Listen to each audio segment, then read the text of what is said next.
It's 3 a.m. and you're shuffling down the hallway again. Your feet hit the cold floor, the bathroom light blinds you, and your sleep is ruined. You've been told it's just aging, or a weak bladder, but that's a profitable lie. The medical industry makes billions selling you pills to numb an organ that isn't even sick. Your bladder isn't a broken faucet, it's a bucket. If someone pours 5 gallons into a 3-gallon bucket, the bucket isn't the problem, the flood is. What if I told you those nightly trips have nothing to do with urology and everything to do with a simple law of physics your doctor ignored? In the next few minutes, I'll reveal the hidden plumbing secret that will finally let you sleep through the night. The reason you're still tired, still frustrated, and still walking down that hallway at night isn't for a lack of medicine. It's because the modern healthcare system is built on a 12-minute appointment window. In a standard 12-minute appointment, your doctor doesn't have time to analyze your lifestyle. It's faster and more profitable to write a script for a pill that numbs your bladder nerves. But here's the catch. These medications, often anticholinergics, carry a heavy price for your brain.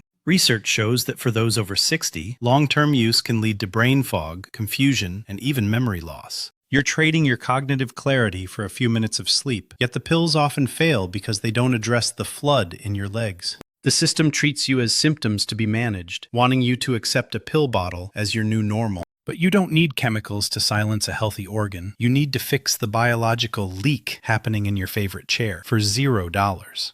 For 15 years, I've seen exhausted people lose their independence, afraid to travel, or even drink water after 4 p.m., all because they're tethered to a bathroom door. But when we shifted focus to fluid mechanics, everything changed. I've watched 70-year-olds go from 5 wake-ups to 7 hours of straight sleep in days. This isn't a miracle, it's biology. Big clinics won't share this because there's no money in it. That's why I'm here. We're building a community that refuses to accept getting old as an excuse. Before I show you the gravity protocol, hit like and subscribe to help us grow. Every person who joins us makes it harder for the system to hide these truths.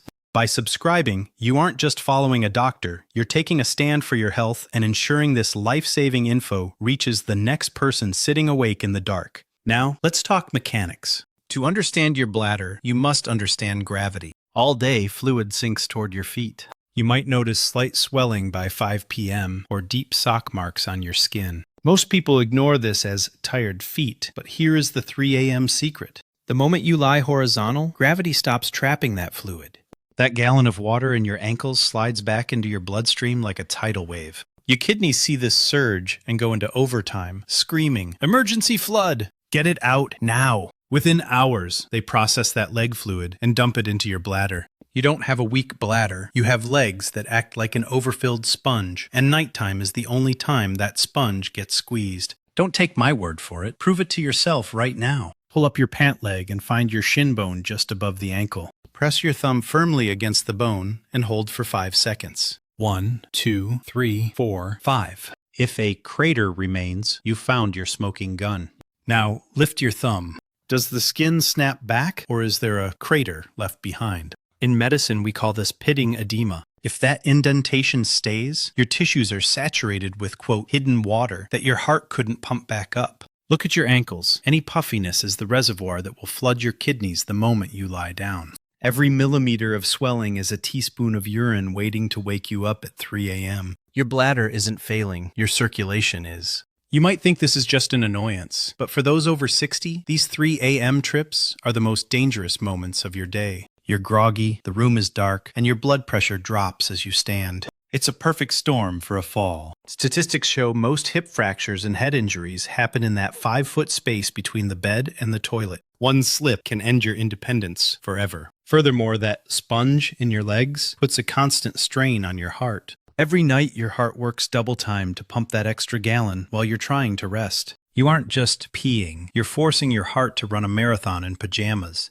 Ignoring this signal is like ignoring a smoke detector because the noise is annoying. The noise isn't the problem, the fire behind the wall is. The good news? We are about to put that fire out. We're going to move that fluid before you go to bed so your heart can rest and your bladder stays empty. To stop the flood, we use a method I call the gravity drain.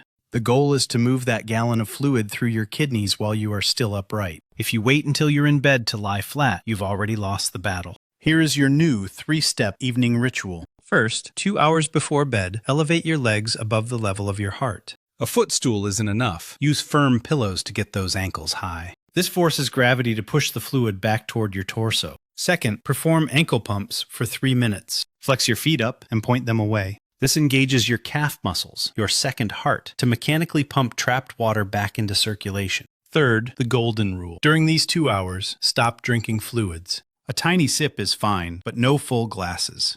You'll use the bathroom one last time before bed, leaving your bucket empty so your body can focus on deep sleep instead of emergency plumbing. However, 2 hidden triggers can sabotage this. Let's talk about your dinner plate. Sodium is a fluid magnet. If you eat a high-salt meal after 6 p.m., like canned soup or deli meat, that salt acts as a chemical sponge, grabbing onto water and refusing to let go. This makes your leg swelling twice as hard to drain. My advice? Keep your evening meal clean. Save the salt for breakfast or lunch when your body has all day to process it. The second hack is deep diaphragmatic breathing. Most people are chest breathers, but your diaphragm is a massive muscle that acts like a physical piston. When you take deep belly breaths, it creates a pressure change in your torso that literally sucks lymphatic fluid up from your legs. It's a built-in vacuum cleaner. Just 5 minutes of this while your feet are up can double the speed of drainage. This isn't just relaxation, it's a mechanical assist for your circulation. By combining elevation, ankle pumps, and deep breathing, you aren't just hoping for a better night, you are engineering one.